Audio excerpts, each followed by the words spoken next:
Well, it looks like we are at 10:05 and are going to go ahead and start the meeting. Can everybody hear me? Thumbs up. Okay, perfect. Yeah, I hear you. All right. Well, good morning, everyone. As most of you know, I'm Christine Moore. I'm the first Vice President for North Carolina APCO. And on behalf of North Carolina APCO President Grayson Gusa and North Carolina NENA President Randy Beeman, I do welcome you to the virtual September 16th, 2020 North Carolina APCO and North Carolina NENA chapter meeting. Before we begin our meetings, if you will all please join me in recognizing and thanking our 2020 corporate sponsors, AT&T, Carolina Recording Systems, Horizon Consoles by SBFI, and Motorola Solutions for their continued support of both chapters. Today's agenda will first begin with the chapter meeting of North Carolina APCO and then transition into the chapter meeting of North Carolina NENA. We are happy to have over 70 attendees, well, close to 70 attendees at this point, joining us online today using Zoom, and countless others that are utilizing YouTube and Facebook to view. At this point in the meeting, all attendees have been automatically muted. While there will be an opportunity for questions and comments at the end of each meeting, we would also invite you to submit any questions or comments using the chat feature, as that will be monitored. Before our meetings begin, please pause and join in us for the Pledge of Allegiance.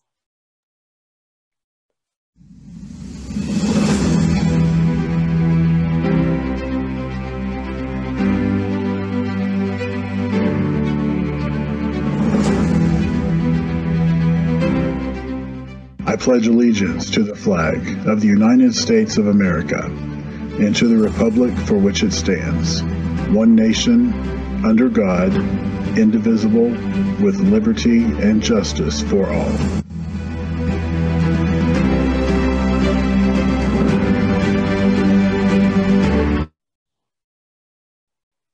And with that, we will begin our meetings, and I will now turn the meeting over to North Carolina APCO President Grayson Gusa.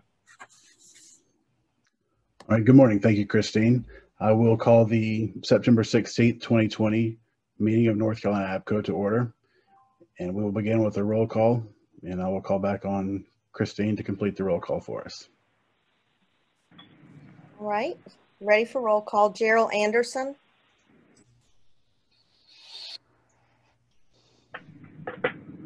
Byron Burns.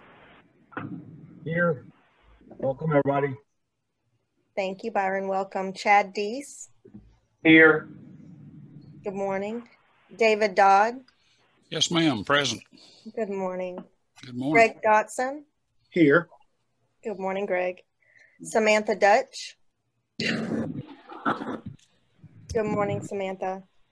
Travis Essick. I am here. Good morning, Travis. Missy Ezell. Good morning, I'm here. Good morning. Ray Gilliland. Ray is here. Good morning, Ray. Janet King. Janet King. Good morning, I'm present. Good morning, Janet. Lori Laughlin. Good morning, I'm here. Good morning, Lori. Andrew McKenzie. I'm here. Good morning. Melanie Neal. Good morning, I'm here. Good morning. Randy Surratt. Randy Surratt. Sarah Templeton. Good morning, I'm here. Good morning, Sarah. Tracy Trogdon. Good morning. Good morning. Herman Weiss. Good morning, I'm here. Good morning. And Elton Wright. Elton Wright. Okay, that concludes roll call. Good morning, I'm here. Good morning, Elton. You get me, Christine? Good morning. I did, thank you. All right, Mr. President, everyone is accounted for. Okay, thank you, Christine.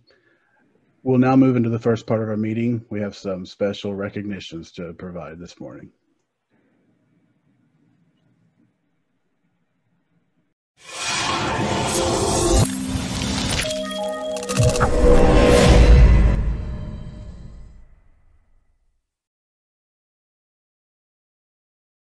First this morning, we recognize our 2020 corporate sponsors: AT&T, Carolina Recording Systems, Horizon Consoles with the SBFI Group, and Motorola Solutions.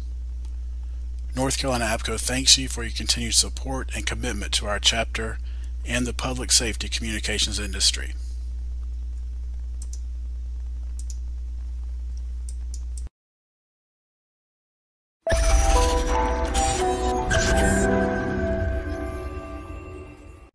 Late last week, the Henderson County Sheriff's Office experienced the loss of one of their own while on duty. Today we pause and take time to honor the life and memory of this public safety hero who was taken from us too soon.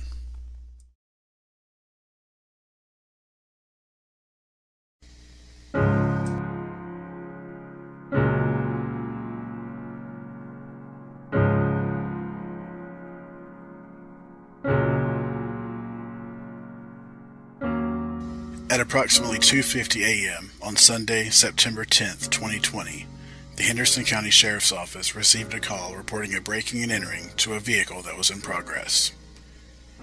During the initial report, the caller reported that shots were being exchanged between the homeowners and the suspect.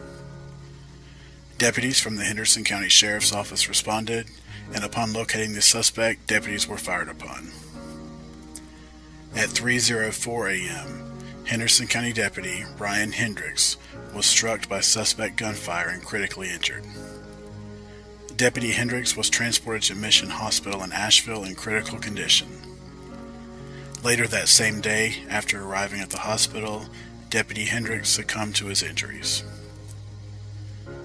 Deputy Hendrix, who was 35 years old and a military veteran, leaves behind 2 children and a fiancée.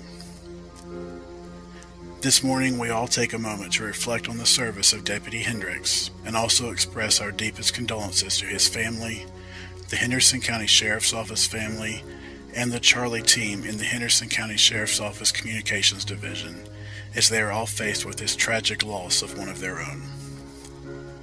We invite you this morning to join us as we recognize the ultimate sacrifice of Henderson County Sheriff's Office Deputy Ryan Hendrix, followed by a moment of silence in his honor.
We have now come to a time where we recognize some others in attendance. While we are not able to recognize you and ask you to stand, we do take time to recognize the following leaders and members from within our chapter. First, I will recognize all past chapter presidents. We thank you for your leadership and vision for North Carolina APCO. Next, we recognize all chapter life members. We thank you all for your dedication and support of North Carolina APCO.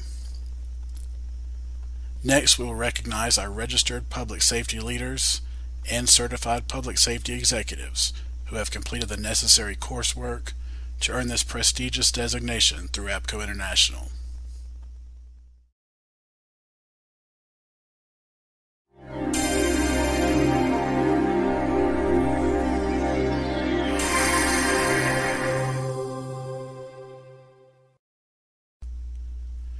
It is now my distinct honor to share with you the latest APCO International senior member from North Carolina. Please hear this letter dated August 27, 2020 from APCO International President Margie Moulin. Congratulations! Your APCO membership designation has been elevated to that of senior member. The APCO Executive Committee unanimously approved your nomination for the designation of senior member. As was evident in the nomination form, your chapter's executive board, you met and exceeded the qualifications necessary for this honor. Designating you as a senior member of APCO International is a testament to your contributions and service to the public safety communications community and to this association. It is members such as you who unselfishly give of themselves that make it possible for all members to reap the benefits of belonging to APCO. APCO International holds you in high honor. On behalf of the Executive Committee and all members of APCO International, thank you for all that you have done. We are pleased and proud to honor you as a senior member. Today we recognize Dinah Jeffries, the Emergency Services Director of Orange County Emergency Services, as the latest senior member of APCO International from North Carolina.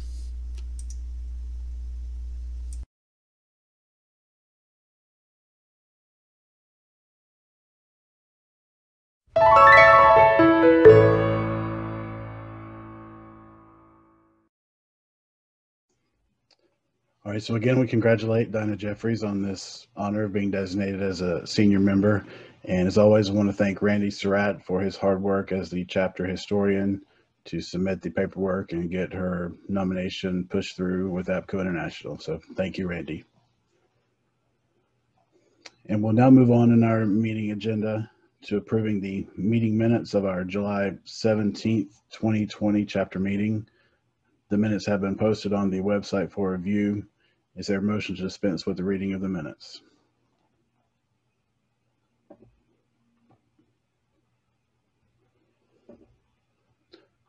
If anyone's able to unmute themselves.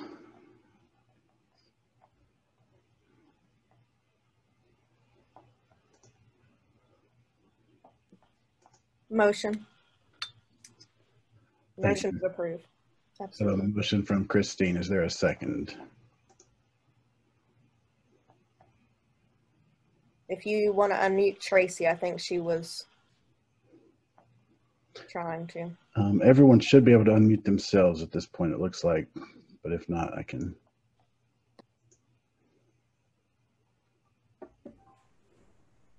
There we go. Second. All right, so we have a motion and a second.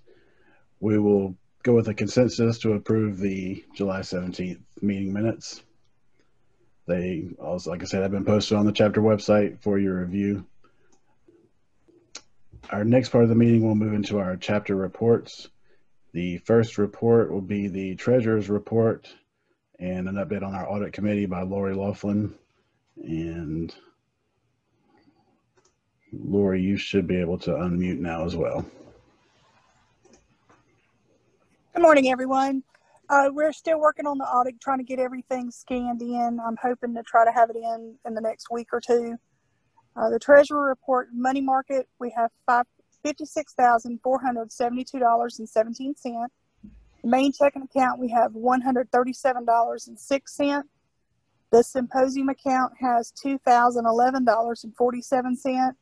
The scholarship account has $1,432. for a total of $60,052.70. Also, lifetime members, your membership dues are coming due, and I need to get any invoices that you guys have so that I can get those paid. If you can get them to me by October 31st.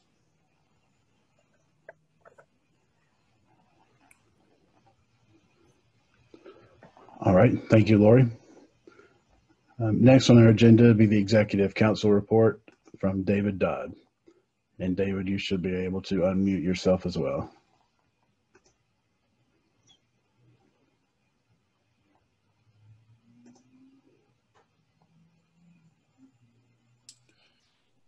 Okay, can you hear me now? Yes, we've got you. Okay, as far as the Executive Council report at this meeting, this would normally be the one where I would give a report on the proceedings at the national conference. As we all know, the conference in Orlando was canceled and a very abbreviated version was held. In accordance with the association governance, the Executive Council meeting was held in a virtual format on July 31st, with the two general business sessions being held on July 30th and on the 31st after the Executive Council meeting.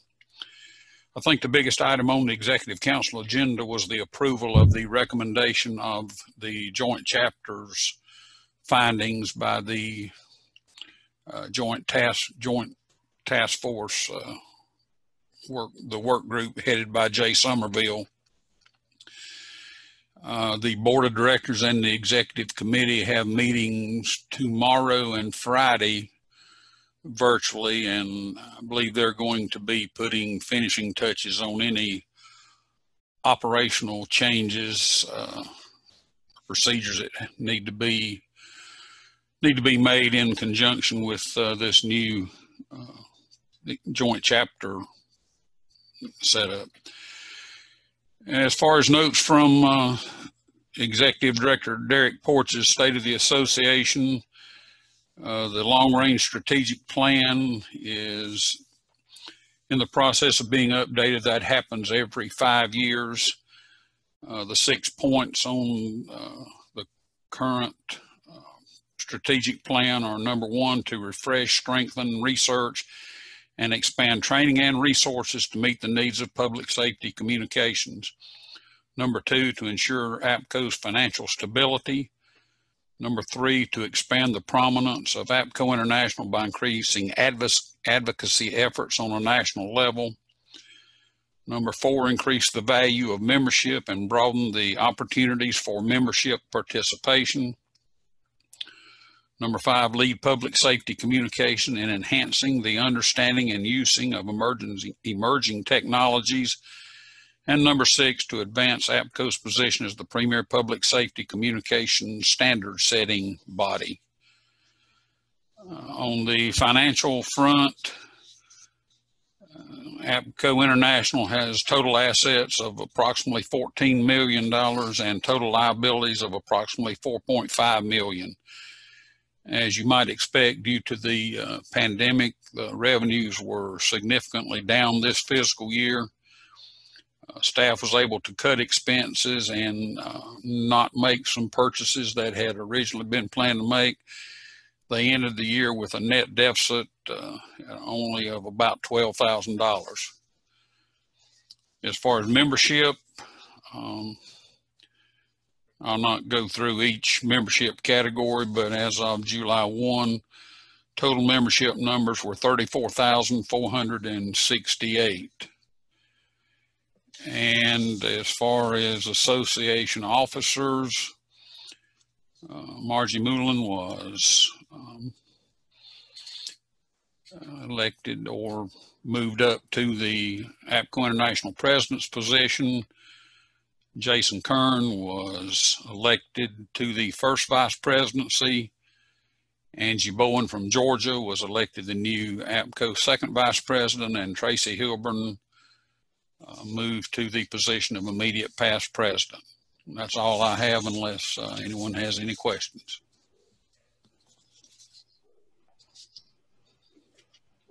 All right. Thank you, David. Yes, sir. Next item on our agenda will be the training report.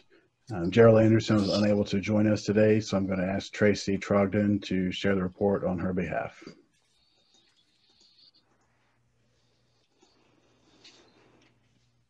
All right, everybody. I can't do the Gerald voice, but to give you the report that she left for us. Couple things. Davidson County 911 will be hosting an APCO Communications Training Center class that is going to be held October 23rd to 25th of 2020. The facility is located at 949 North Main Street in Lexington. The cost for that class is $225 for APCO members and $250 for non-members. Davidson County is also going to be hosted an APCO Communications Center Supervisor class in November. That will be held November 13th through the 15th, again at their facility on North Main Street in Lexington. The cost for that class is also $225 for APCO members and $250 for non-members. The Apex Police Department will be hosting an APCO Communications Center or Communications Training Center class. That's January 22nd to the 24th of 2021. Their facility is located at 205 Saunders Street in Apex. The cost for the class is $225 for APCO members and $250 for non-members. Apex will also be hosting an APCO Communications Center Supervisor class November 13th through the 15th of this year at their center on Saunders Street in Apex. Again, that class is $225 for APCO members and $250 for non-members. One thing of note, all on-site training classes will require the following. Every student will be required to wear a mask, and they must submit to temperature checks. Students will also be seated with consideration to social distancing, so they're going to have very strict adherence to attendee numbers. The students who were previously not able to attend classes, the ones that were canceled because of COVID, are going to be given preference in attendance for these classes. But make sure to sign your people up if you need those classes. The call for papers for our APCO NENA State Conference is going to open up on Monday, November the 2nd, 2020, and it will close at midnight on Sunday, January 3rd, 2021. We are looking forward to providing some great training opportunities for all of the attendees and also first-time attendee event, and there will be a need for volunteers for this conference. So if you plan to attend and you would like to volunteer, reach out to one of us at the board or reach out to Gerald. Let someone know and we'll find a place for you to volunteer. North Carolina APCO is pleased to announce the 2021 Telecommunicator Training Symposium will be held October 4th through the 6th of 2021. And the host site will be at the Embassy Suites in Greensboro. The slogan for next year is going to be Soar to New Heights, Engage, Energize, and Empower. And as we work on developing future training, we're asking for patience because, of course, that is developed around normal work duties. But with consideration to that, if you want to host a class or you want to see a certain topic offered in a classroom format or online platform, reach out to Gerald Anderson via email. The North Carolina chapter of APCO is committed to offering training for the members and friends and will closely follow executive order issued by the governor for any additional agency safety protocols. Here's her friendly reminder. Today is September 16th of 2020. You have 3 months and 15 days to finish your 2020 telecommunicator and service training. It is required for those telecommunicators that work under the direction of a sheriff. It is required for all staff that's hired on or before June 30th of the given year. If you do not have those classes in-house, you can get this training online from Richmond Community College, Alamance Community College, or the North Carolina Justice Academy. Instructors, remember that you must successfully test out of a class in order to teach it. And also, if you are a school director or a qualified assistant, do not forget to go to the North Carolina Justice Academy website and do your annual instructor update class. This is how you keep your general instructor certification current. North Carolina school directors and qualified assistants must also go on the website of the North Carolina Justice Academy and take the mandatory training since this year's School Directors Conference was canceled. The name of the class is 2020 Annual Training for School Directors and Qualified Assistants. So make sure, if that's you, make sure you go on there and take care of that. Another note, it is time for the North Carolina General Instructor Certification to be renewed, or if it is, then you must complete the mandatory 1-hour training online through the Justice Academy training portal. This training is new each year, and it takes no time to complete. If you fail to do it every year, your instructor certification will be revoked. You no longer need to fill out the old forms and send them in to renew. Your certification is going to renew automatically when they see that you have successfully completed that mandatory training. So go online and get that done. It is our chapter's goal to continue to provide quality training for our members across the state at a cost-effective cost. We thank you for your support in our efforts by attending the training, and we only want to widen our efforts. That's all I've got. All right. Thank you, Tracy. Next on our agenda, an update from the North Carolina 911 Board from Melanie Neal, the North Carolina APCO representative to the board. Good morning, everybody. The 911 board's meeting in August, we did grant awards and named the grant award recipients at that board meeting in August, and all of those people have been notified. As a note, Secretary Tracy Dokes resigned, and Thomas Parrish was named as the acting secretary and state CIO. Cybersecurity assessments of all PSAPs will begin very soon. Gary Means is leading that process. They have selected the vendor, and every PSAP will be notified for their cybersecurity assessments to be done.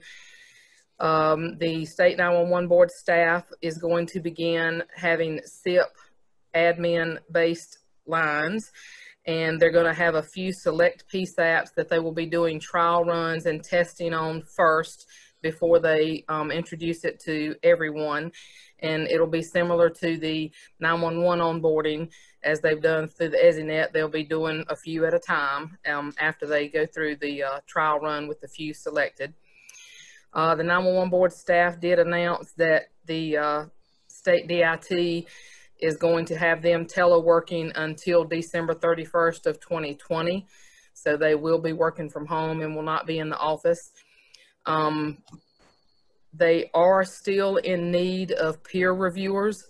So I ask that, any of you that are interested in being peer reviewers, please reach out to Tina Bone and let her know. They are still in need and are requesting more to come on board. We lost several that went into either the private side or now 911 board staff. So we do need more peer reviewers. And Mr. President, I did receive a message that there are several people that are speaking that are muffled. And so I have gotten some requests to please ask everybody to speak up. And that's all I have. All right. Thank you, Melanie. Next on our agenda, an update from the Commercial Advisory Committee. I recognize Byron Burns. I'm not sure if you have anything to report, but you are up. No, Grayson, thanks. Nothing to report. We actually didn't meet as a commercial advisory group this month, but hope to follow up. But in the joint meetings yesterday, we had some exciting things to maybe help with the corporate sponsorship, and in light of a lot of the offerings being kind of canceled due to COVID. So excited to get that going, and thanks for everything y'all do. All right. Thank you, Byron. Next on our agenda was an update from the Historical Committee. Randy Surratt is unable to join us today. The only thing he has to be reported was just congratulations to Dinah Jeffries for obtaining the senior member designation through APCO International. And that will segue into a quick update on our membership numbers.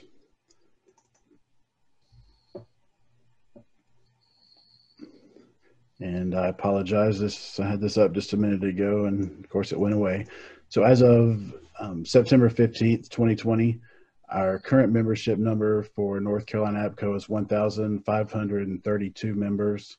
Of those, 79 are associate members. We have 16 commercial members. 609 full members, and then 828 online members. Again, making the total membership 1,532 members strong.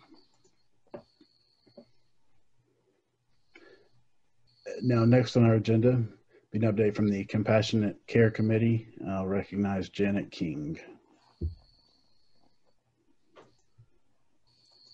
Can you hear me, Grayson? Yes, we have you. Okay, good morning, everyone.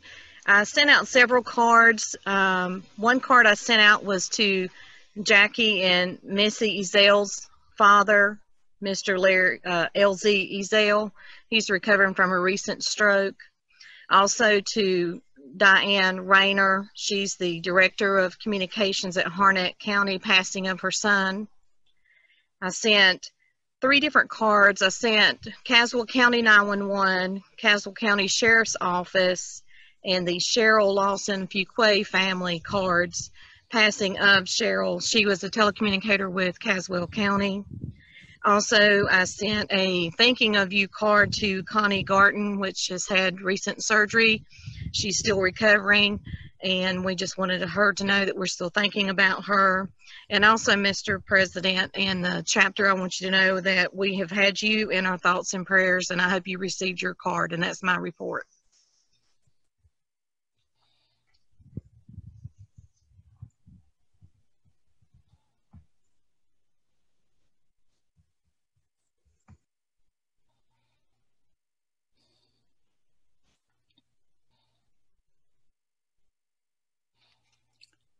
Grayson, are you muted? Yes, I was. Thank you, David. So thank you, Janet. I did receive the card, and I do appreciate it. Moving on to our next committee report, be the CJIS committee report. Steve Lingerfelt. I'm not showing that he is able to join us today. It doesn't look like. So with that, our next committee report be the Interagency Communications Report. Lewis Cheatham.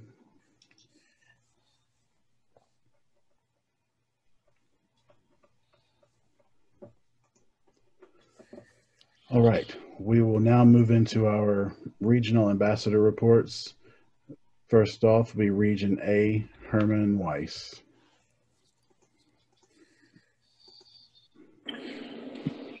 Hey, good morning. Can you hear me? Yes, we've got you. All right, so just a couple of reports here. Nash County reported they had 1 position that was filled by a TC in training. No individual recognition, but they would like to give a shout out to all the telecommunicators for what they do.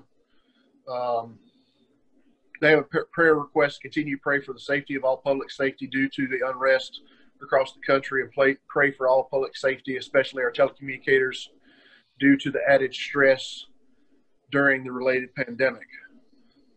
Franklin County also is reporting that they are accepting part-time applications. To apply, you need to go to www.franklincountync.us. They advise that they do a monthly shout out on social media for PSAP performance, stats on answered calls, data entry. Nothing to report outside of that. They are currently working with the Schrader Group for the design of their new center. They advise they will be launching a Canvas classroom for promoting virtual learning with our team. Training will focus on succession planning, roles and responsibility, leadership, identity, how to conduct difficult conversations, and performance reviews. They also have a prayer request, continue to uplift for pray for safety of our law enforcement and public safety responders. They also advise that they are continuing to educate with our vendors on integrating what 3 words into CAD and Active 911. We're also working on promoting this resource with responders as well as sharing the content for public awareness. Chowan County and Perquimans County are both now on the EZNet, and everything is good. Please pray for the responders and the telecommunicators in Alabama and Florida as they're going through Hurricane Sally. That's all I have right now. Okay, thank you, Herman. Thank you. Our next region report be Region B, Sarah Templeton. Good morning. Can you hear me? Yes. Okay. For Region B, the town of Cary has 4 openings and they are currently in the hiring process. They also wanted to note they just replaced their chairs with the Iron Horse 4000 series and they love them. Holly Springs is still working to move to the EZNet, as well as Raleigh Wake and Wake County Sheriff. And there is not much else going on in Region B. Thank you, Mr. President. All right, thank you, Sarah. And this morning we did receive one additional announcement from Region B, and I'm going to recognize Travis Essick to share the announcement.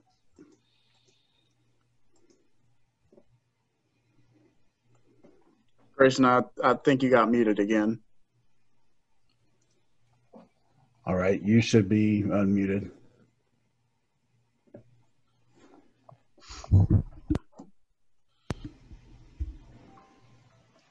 Grayson, we can't hear anything that you're saying. Okay, you're up. Go ahead. Okay, I got you now. So Sarah, just to add one thing from for you, I did receive a call from Jason Barber from Johnston County, and he wanted to send his regrets that he was not able to attend today's meeting. However, he asked that I pass along a special announcement for him.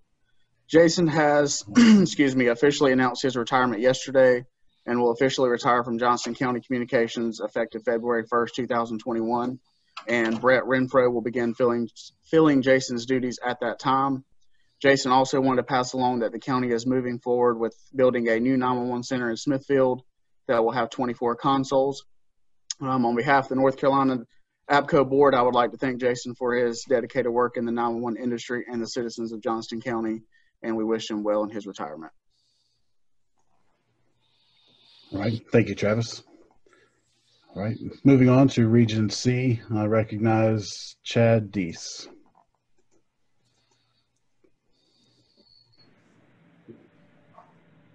Good morning, Grayson. Can you hear me? Yes, we've got you. Okay. Columbus County Central Communications is reporting that they're working on their radio system. They're in process of moving over to the North Carolina Viper system. They currently also reporting they have 2 vacancies, and they are still dealing, just like everyone else is, with the coronavirus. Cumberland County 911 is reporting currently they have 4 vacancies. By the end of the year, they will have 6 vacancies. They welcome everyone and anyone to apply. Effective July the 1st, they moved their starting pay up to $34,500. So they did want to report that. The other thing with Cumberland County is they reported that they are now the 19th Tri-ACE agency. They recently was awarded that certification in May of 2020, and that means that they're EFD, EMD, and EPD. And also they are currently applying for permits for construction for their new emergency services building. Everything seems to be moving along well as far as on the construction side, and they have plans to be inside that facility in the middle part of 2021. Fayetteville PD, they're currently working on a generator and UPS upgrades. They're also working with AT&T as far as going on the EZNet. They've got a date early January to go live with that. Miss Lisa Reed also wanted me to report that just recently she made mandatory her class, the Critical Incident Stress Management class, hosted by the North Carolina Justice Academy, made all of her staff attend that, and also her silver and brass attended. They really enjoyed it theirself, and she wanted to let everybody know that if anyone is interested in that she would greatly recommend it. They are also currently upgrading their Critical to be web-based so they can use that and have applicants to be able to deploy that from home for their hiring process. Duplin County Communications is reporting that they're full. They don't have any vacancies. They're also working towards moving to the EZNet in January of 2021, and they're also moving their backup over to Wayne County's new center to use them as a backup. Harnett County Communications is reporting that they're in the middle of moving from TriTech CAD, which is Vision Air, over to Central Square Enterprise. They plan to go live with that in November of 2020. Also, they have 4 open positions, and Ms. Diane wanted me to thank the North Carolina APCO, North Carolina NENA associations for the cards that she received from those organizations during the time of her son's death. She also wanted to thank personally Davidson County for coming in and working in the center to allow the staff to go to her son's funeral, and also Johnson County for being on standby. Hold on one second. Lumberton is reporting they're fully staffed right now. They're currently working on their data to go I3, and they just recently got awarded from the 911 board the grant to change over their consoles to the MCC 7500. Sampson County reported they're fully staffed. They moved over to the EZNet in November of 19. Currently, they're working on going I3, and they're slated to be live with I3 on September the 3rd. Robeson County, we have 2 openings. We're working on moving over to the first, to the EZNet. We're slated for the first quarter of 2021. I do have 2 supervisors that I plan to send in the early part of October to class to become EFDQs. Wayne County reported they're in the process of hiring 2 full-time telecommunicators to bring them back up to being fully staffed. We expect to have a substantial completion of our new 911 center later on this month, and we'll begin technology install in the earnest. They don't have the grand opening planned yet. They don't have any training planned also. And that is it. All right, thank you, Chad.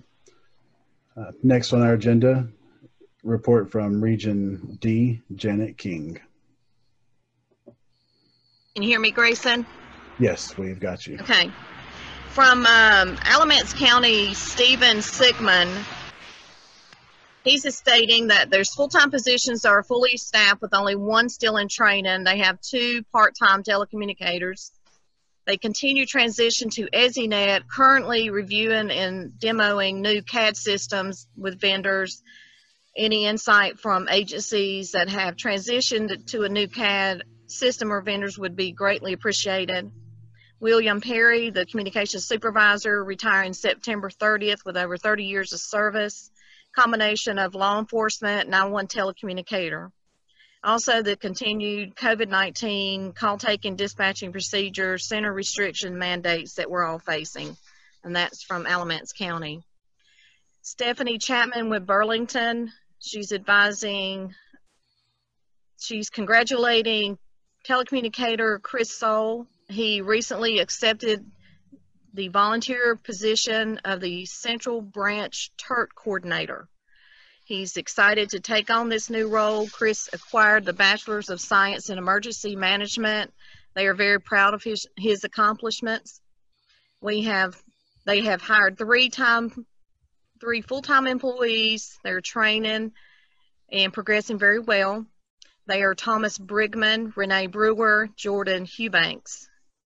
Also, they have several applicants in the hiring process for 1 full-time position. They've hired 3 part-time employees several months ago. They're Michael Taylor, Kelly Faircloth, and Alex Carroll. Their staff continues to be separated due to COVID. Stephanie's very proud of each one of them, how they're facing this challenge and the technology issues they have, being isolated from their teammates, and they're still providing excellent service to the citizens of Burlington. Rob Wilson from Davidson County is reporting that they're back to full staff with hiring 4 trainees that will start October the 5th. Updates at the backup center continue with the order of the MCC 7500 consoles, which should be installed in late October to early November. He's very proud of his telecommunicators. They've undergone so much change in the last 18 months. He's stating as the center, the telecommunicators continue to average on ECATS a score of 95%. And after a ton of work on the protocol compliance over the last several months, had an IAED high compliance score of 72% for fire and EMS and 64% for law. They had 2 exemplary calls in August coming from where they were. He's very proud of their folks and how they've worked very hard. They continue to work with AT&T as well as the 911 board staff about the EZNet implementation, and moving forward, scheduled April of 2021 to go live, and that's in Davidson County. Danette Lilly with Wake Forest is advising that they had a telecommunicator. His mother has passed away. Just a moment here. Rodney Garner's mother has passed away, and also Danette is reporting that they have went live with their new CAD. For Guilford Metro from Melanie Neal, Guilford Metro's currently have 5 vacancies in emergency communications, 1 vacancy in the radio shop, 1 vacancy in the administrative division. Currently have 7 new hires in rookie school that will finish September 25th and start in the room for call tape training. They hope to have the radio position filled October 16th and an administrative position filled October 1st. Also, Guilford Metro will have a transformational leadership class that they will be hosting October 1st. It will be via Zoom. The class will be via Zoom. The cost is $99, and it is eligible for reimbursement as a 911 expense. And that's all I have for Guilford Metro. And for Randolph County, we have 4 new part-time employees: Taylor Wirt, Angie Ritter, Paige Phillips, Elizabeth Privet, and Julie Blakely, that are in active training, working in the room, training as call takers. And we had 2 promotions: Ashley Watson to shift lieutenant and Jamie Bailey to shift sergeant. We've got 1 that's recovering from a recent surgery. And I want to say thank you, Mr. President, and to Lori and to Beth and to everyone that was part of the hand delivery of my cards. It's hard to get me, but you got me. I was very much surprised. It warmed my heart. Thank you, everyone, for your cards. It came from across the state of North Carolina. It came from other states. The outpouring of love and support is something that is greatly needed, and I thank you all so much. I just love it, and I know you love me, and I love you all. Just continue with the prayers, and just know I'm very grateful. I do have several cards. I wanted to say in compassionate care, I did have several requests that's just come in this week. Also, if you have requests for me to send out cards, drop me, Grayson, or anyone on the board an email with the information. I'll be sure to send the cards out as well. Happy birthday to Randy Beeman today, and happy birthday to you, Christine Moore, tomorrow. That's my report, President. All right, thank you, Janet. Next on our list, be a report from Region E Ambassador Samantha Dutch. Good morning. Can you hear me? Yes, we can. Okay. So Ray Gilliland with Cabarrus County reports that they are set to go live with EZNet on November 10th. Kyle Griffin with Stanley County 911 reports that they are fully staffed operationally, so they are always looking for part-time telecommunicators. Johnny Horn with Charlotte Fire Alarm says that they currently have 1 vacancy. They have 2. They're going through the background polygraph and HR portion of hiring, and they have 5 in training. Candy Miller with Iredell County reports that they currently have no vacancies. Mitchell Community College will be hosting 2 Sheriff Standard certification classes October 8th through the 16th and the 21st through the 29th. They will also be hosting a 20 hours background investigator class on October 29th and 30th at Mooresville Police Department. And that's going to be with Blue Line Training Group. If you're interested in any of those classes, you can contact Marty Byers at Mitchell Community College, and we have his contact information if needed. Brian Drum from Catawba County reports that they will be going live with their Central Square Enterprise CAD on September 22nd at 9 a.m. And here in Scotland County, we have completed a new radio tower project that has been in the works for about 3 or 4 years. We've also just finished a new radio upgrade to the Zetron Max, and we currently have 1 person in training. Once they have completed their training, then we will also be fully staffed. And that is all I have. All right, thank you, Samantha. And for those of you that weren't able to join us for our last meeting, I want to just welcome Samantha to our board as regional ambassador covering Region E. This was her first report, and she did a great job. So thank you, Samantha. Thank you. All right, moving on to the next region, be Region F, Greg Dotson. Good morning. Can you hear me okay? Yes, sir. All right. Good morning, everybody. McDowell County's reporting that they are live on the SENet. They've been working through a few bumps in the road, having some issues with Frontier, but I believe those have pretty much settled down and they are moving forward. Cleveland County had some big news to report. Lori Poston retired with 30 years of service to the 911 industry. If you know Lori, reach out to her personally and congratulate her with big news as well. Very happy and excited to hear that Cleveland County chose Assistant Director Story McIntyre to fill those big shoes. So Story started her new position on September the 12th, and big things ahead for her. Polk County, Jeremy Gregg is getting acclimated to his new position. They are fully staffed. He has several that will need the telecommunicator training later this year. As discussed earlier, we are all still remembering and keeping Henderson County folks in prayer. Alicia Stanley's staff, as well as Hendersonville PD. Rutherford has sent a couple of crews up to help cover the roads. We have offered to send call takers or dispatchers. At this time, we've not been called upon, but will be available if that is needed later this week. Here in Rutherford, we have 1 full-time position open that will likely be on night shift, making great progress on our renovation of our building. As this moment, it looks like we will be moving in November.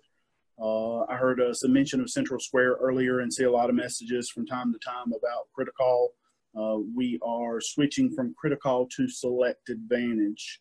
We also are going in process of switching from TriTech Vision software to Central Square's Enterprise. We are looking to go live in April of 2021. And that is the report from Region F.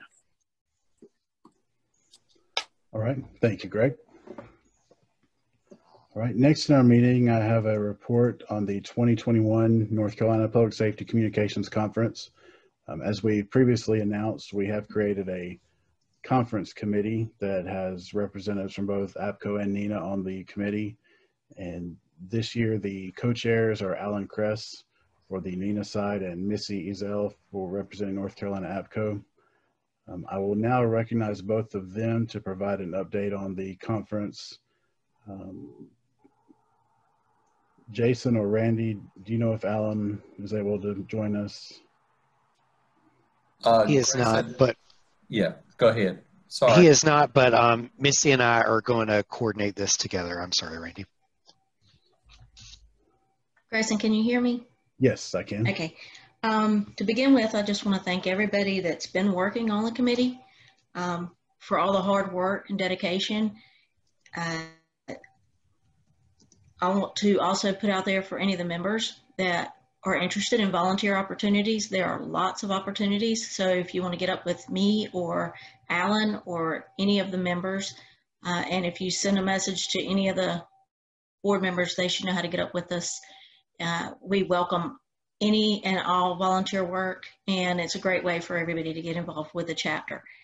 Also, we are going to be doing a flash date for registration. It's coming up around Cyber Monday, so if everybody will just keep an eye out for those notices, and hopefully we'll be pushing out more information soon. Thank you, Missy. I don't really have much to follow up on that, Grayson, other than to just echo Missy's request. We do need your help to make this a great conference. As everyone's aware, we have moved it to May this year. We are returning to Wilmington for the first time in a long time. We hope to be able to have that conference in person in May of 2021, and we are definitely in need of volunteers. So please feel free to reach out to any of the conference committee members, to Alan Crust, Missy Ezel, or myself, and we will be glad to get you on board. Thanks so much. All right, thank you both.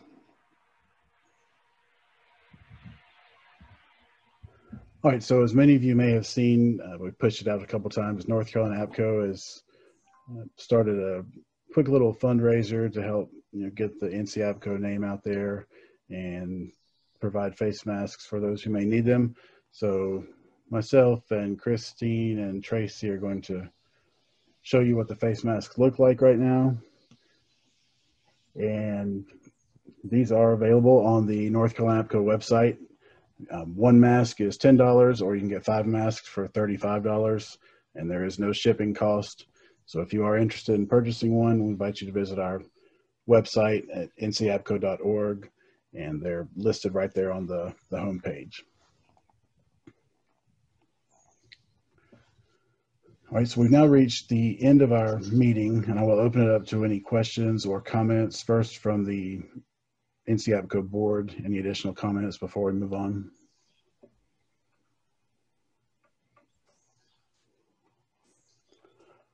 All right, next, any questions, comments from the membership? And Christine, have you been monitoring the chat just in case? I have. I have not seen any comments or questions. Okay, thank you. All right, so hearing no other comments, our next joint NC APCO NC NENA chapter meetings will be Wednesday, November the 18th.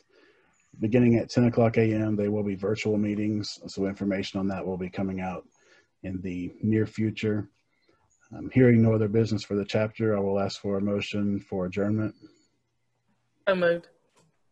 Okay, is there a second? Second. Second. All right, we will move on with consensus to adjourn this meeting.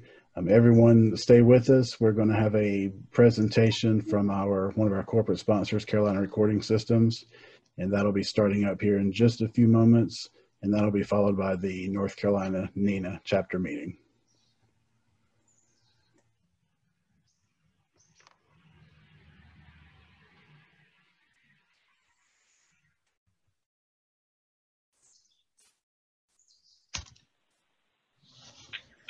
All right, Grayson, are we ready to proceed? Sorry, now I'm muted. Yes, we are, and you should be able to share your screen. And can everybody hear me okay? Yes. Yes. All right.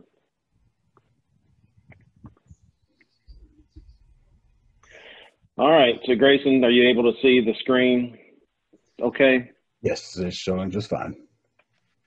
All right, well, good morning, everybody.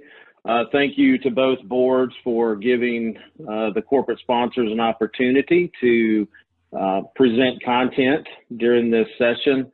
Would just say that we very much appreciate the relationships and the just overall friendships that we have with the public safety community in general. It's great to be in front of everybody today, although we at CRS very much miss the opportunity to convene with everybody at the conferences, and so we're very much looking forward to the time that we can be together with everybody in May. So hopefully things will work out favorably for everybody, and we'll be able to be in person at that point in time. So I'm going to go through just a quick overview. This is intentionally brief, just to provide an overview of who we are at Carolina Recording Systems, and really what it is about Carolina Recording Systems that we feel like it's important to communicate into the public safety community. So we'll jump into this real quick. So about CRS. So, you know, a lot of times people do wonder who we are and what we are about. CRS, we've been in business for 19 years with 100% focus on the design, installation, and support of mission-critical communication recording solutions. So we are fortunate to have a long tenure. 19 years in business is something that we're very proud of, and we've worked with many of you going back 19 years. So we're very grateful for the long-standing relationships that we have. We take the trust you have given us very, very seriously, and we're very appreciative of the opportunity to have been a part of this community for as long as we have. We are 100% focused on recording solutions. We do not venture into any other areas, and I'll talk a little bit more about why we feel like that is so important. But ultimately, as I go through this, I really want this to be more about you, the customer, and our partners, and you know, based on the way that we've organized the company, how that ultimately benefits you as one of our key partners. We're proud to say that we work with over 200 customers across North Carolina, South Carolina, Virginia, Tennessee, and West Virginia. So over those 19 years, we've been able to build a solid foundation of customers, you know, across these territories. So as we've gone out and talked to customers and received feedback, one of the questions we always like to ask is, you know, one, are we doing a good job for you? If we're not, we absolutely want to understand ways we can improve. But we also like to ask the question, what is it about Carolina Recording Systems that you value, and ultimately what sets us apart? And so while we have come up with this language, it's a culmination of discussions we've had with, you know, customers over the years, so that we can really distill it down into what does make us different than other options you would have for supporting your recording system needs. So I'm just going to read this to you, but there's a lot packed into this. Our customers tell us, and they have told us specifically, that we are one of the most responsive and professional of their critical systems vendors. And so being responsive is something that we preach internally. In the nature of the work that you do, being responsive is absolutely critical, and we take that seriously. And so we strive to be extremely responsive to our customers and the needs that they have as it relates to their technology and recording solutions. We want to make sure all of our people are very professional in how they engage with our customers.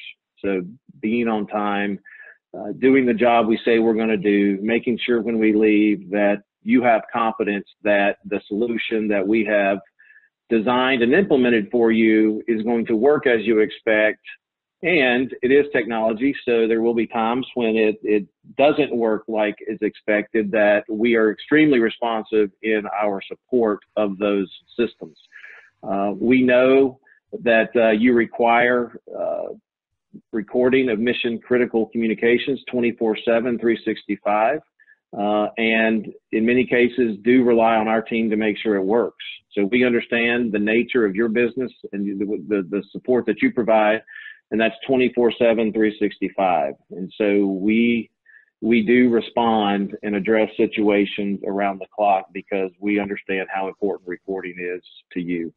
We're able to do this because we have more certified recording system specialists in the Southeast than any other vendor that focuses exclusively on critical communications recording. There are other organizations that can implement and sell recorders. I can promise you that they do not have the number of certified recording system specialists in the geography that I described as Carolina Recording Systems. We very much understand the need to have on-site response in critical situations, and we're continuing to grow our technical team to make sure that all of our customers have that on-site response when there is a critical situation, regardless of day or time.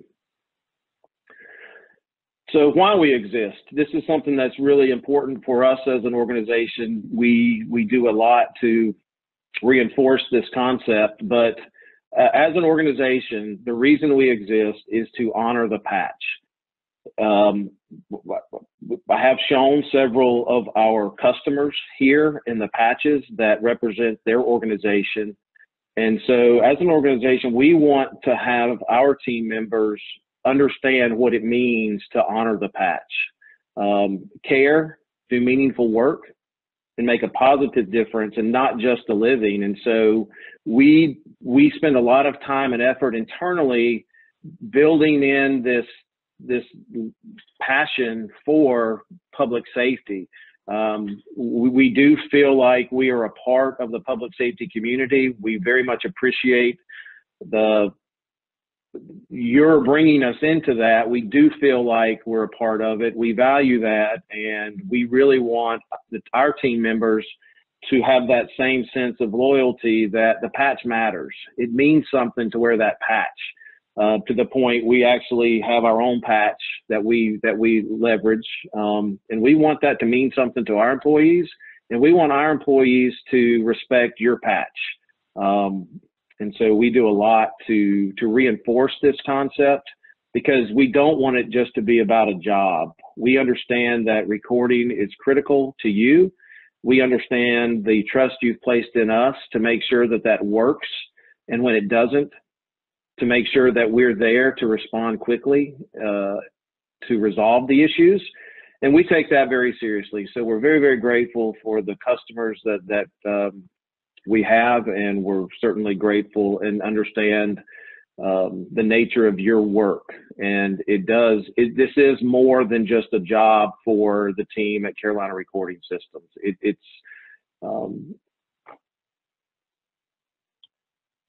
So here's a screen, and I'll just spend a little bit of time talking about this. We are recording system specialists, and that is what we focus on.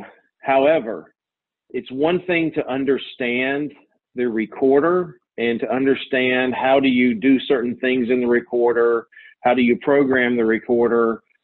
But in the grand scheme of things, that's probably the simplest part of the job responsibilities that we have. If you really think about the purpose of the recorder, it touches nearly every communication technology within the 911 center. And so our expertise, and the reason we focus on it, is not because the recorder, it's because of the knowledge that we have to have with all the other systems that touch the recorder. So whether it be radio, whether it be CAD systems, whether it be phone systems, and administrative lines, and all the other types of communication technology that you're responsible for, we also have to understand that. And so it's critical to the success of the recording solution to understand all the nuances of all the different technologies that ultimately feed into the recorder. And that's where we find other organizations that may just simply throw a recorder into a solution. Certainly they can do some of the basics to put the recorder in and to have it record communication, but they're not practitioners of recording solutions. And very oftentimes we find those situations have missed a lot of the different integrations that are possible to ultimately make the recorder be as effective as possible for you when you are trying to recreate incidents. Eventide is one of our primary technology partners. We're very grateful for the relationship we have with Eventide.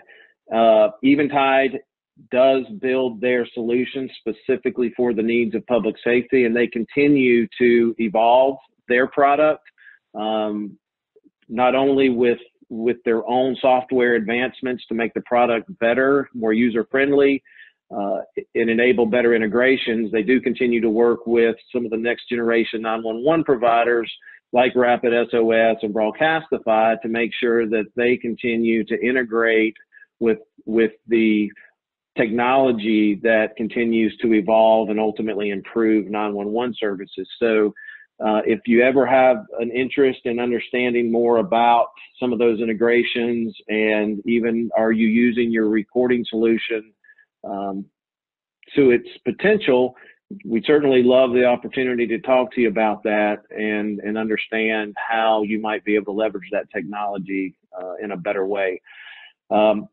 To the point about the recorder does touch everything, just a quick service announcement for everybody. EZNet is being rolled out pretty aggressively across the state. EZNet changes have an impact on the recording solution. A lot of times those changes may not be known in advance. We do our best to try to keep up with the AT&T schedule so that we're out in front of all of our customers who are making the move to EZNet. As many of you probably know, that schedule continues to change, and it's not necessarily etched in stone. So it can be a challenge for us to make sure that we're proactively speaking with you about the recording changes that will come as a part of EZNet, and potentially if there's new licenses that need to be added. So I would just ask that if we haven't had conversations with you about EZNet and you're not certain about potential changes to the recorder that will come with EZNet, that you'd make sure that we're having those discussions. We've done our best to respond very quickly, to work with the partners to get licensing until quotes can be approved in urgent situations. But it certainly goes a lot better for everybody if, to the extent we can be out in front of it and plan for those migrations. So just let us know if we haven't had those conversations with you. Lastly, so we do design, sell, implement the recording solutions. Probably the most value that comes with our service is ultimately our managed services. We are a managed service provider. We really want to take away any administrative burdens or challenges that you might have with the recorder, and ultimately be there for you as much as you want us to be there. So again, we have 24/7, 365 help desk that is staffed by technical resources. When you call, you're getting somebody that can help you immediately start to address the problem. We do have after hours call support and dispatch. So a failure to record FTR event is probably the most significant event we deal with. And if there's an issue, even 2, 3 in the morning, that requires us to respond, we will respond and be on site to begin working on a resolution of that situation.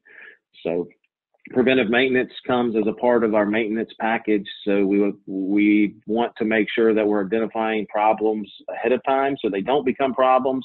And so as a part of our managed services contract, we do provide preventive maintenance, software patches, upgrades. We test channel recording. A lot of times unused channels sometimes don't go noticed, and we find that we can identify those during the preventive maintenance before it becomes an issue. And lastly, unlimited training.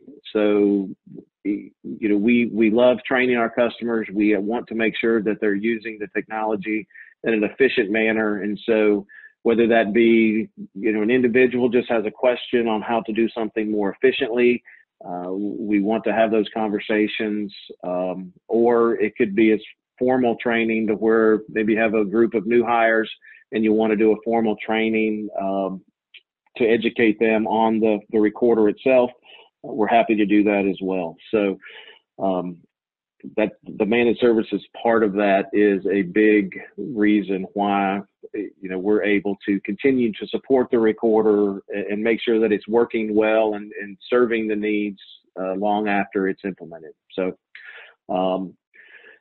at this point, that's it. If you have any questions about your recording solution, if you have EZNet coming up that you've not talked to us about, please feel free to reach out to. You can reach out to myself. Again, my name is Elton Wright. I'm sure everybody knows Vic and Byron as well on here. So you reach out to any one of us, and we'll be more than happy to have those conversations. So again, thank you to both boards for giving us the opportunity to give a quick overview. We're grateful for the relationship.